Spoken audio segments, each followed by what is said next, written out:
Hi, it's Monday, July 20th, and I want to talk a little bit about this Tunisian square done in simple stitch. Some time ago, I did one in yellow in some scrap yarn, and I had turned that one into a mobile with some beading that I used and hung it up.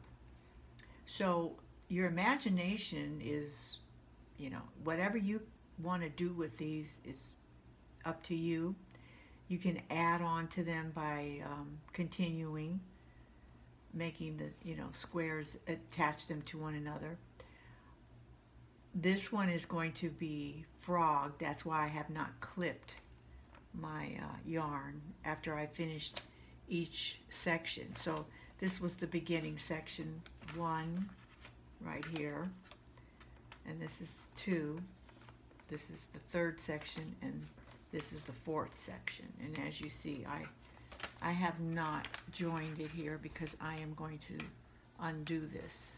It's just a sample, and it's very supple, and I like this idea of Tunisian square in simple stitch.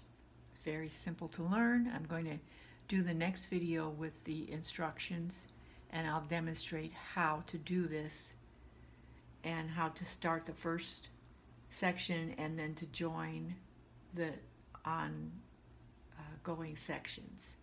Here is the back. This is what it looks like, in case you want to know.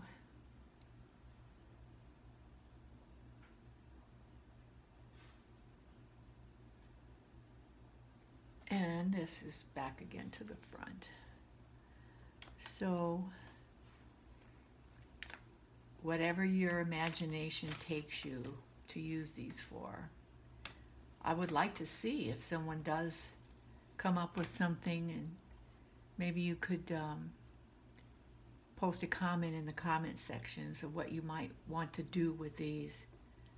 But I will get back with the next video actually showing you how to start this. So thank you for watching today, and I'll see you soon.